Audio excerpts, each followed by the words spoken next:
Top quality और consistent performance के लिए सिर्फ सिल्वर पंप्स। टॉप क्वालिटी और कंसिस्टेंट परफॉर्मेंस के लिए सिर्फ सिल्वर पंप्स, नाम याद रखना।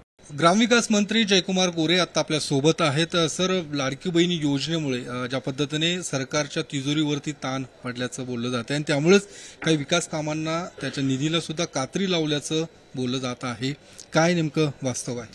नाही, मुळातच लाडकी बहीण योजना चालू झाल्यापासून शेवटी पैसे द्यायचे असतात तेव्हा ताण येतच असतो अर्थव्यवस्थेवर, परंतु अशी कुठलीही परिस्थिती महाराष्ट्रामध्ये नाही की लाडकी बहीण योजनेचे पैसे देत असताना शासकीय दुसऱ्या कुठल्या तरी योजनांना कात्री लावली जाईल किंवा विकास कामांना निधी कमी पडेल, अशी कुठलीही परिस्थिती नाही।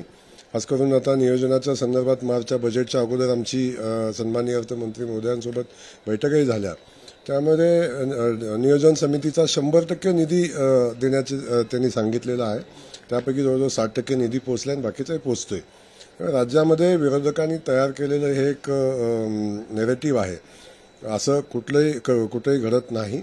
वार्षिक निधी 70% कुठेतरी कात्री लावल्याचं बोललं जातं। बिलकुल असं कुठेही झालेलं नाही।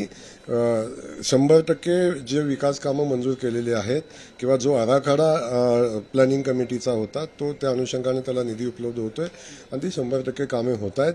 सरकारनं लाडकी बहिणीला पैसे देत असताना बिलकुल चांगलं नियोजन केलेलं आहे आणि त्यासाठी कुठून पैसा उपलब्ध होईल याची व्यवस्था केलेली आहे।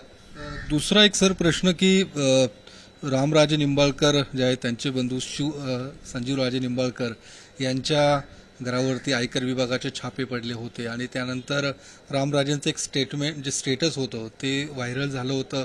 सुरुवात तुम्ही केली, शेवट मात्र आम्ही करणार, अशा पद्धतीचं एक स्टेटस रामराजेंचं होतं। नेमकं काय त्यांना होतं, तुम्ही त्याला काय?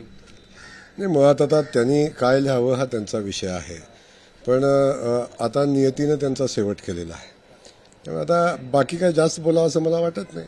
परिस्थिती का निर्माण झाली, आपण आयुष्यभर काय केलं आणि त्यानंतर शेवटी काळाची चक्र असतात, सूर्य पूर्वेला उगवतो आणि पश्चिमेला मावळतो, कायम आपल्या डोक्यावर राहत नाही, याची जाणीव त्यांना झाली असेल। अजित पवारांची सुद्धा त्यांनी भेट घेतलेली आहे या सगळ्या घडामोडीनंतर, ज्या पद्धतीने छापे पडलेत आणि त्यानंतर अजित पवारांची काल ते भेट घेण्यासाठी दादांची घेतलेली भेट हे उशिरा सुचलेलं शहाणपण असावं कदाचित। धन्यवाद। तर जयकुमार गोरे होते, त्यांनी आपले जे पारंपरिक विरोधक आहे त्यांना टोला मारलेला आहे की उशिरा सुचलेलं शहाणपण आहे, जी अजितदादांची भेट घेतली ती उशिरा सुचलेलं शहाणपण असल्याचं सुद्धा टीका जयकुमार गोरेंनी केलेली।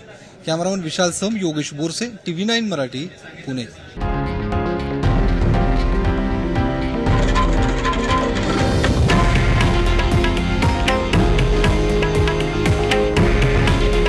हे आहे देशातील नंबर 1 न्यूज नेटवर्क आणि आपण पाहत आहात TV9 मराठी। काळजी तुमची, हित महाराष्ट्राचं।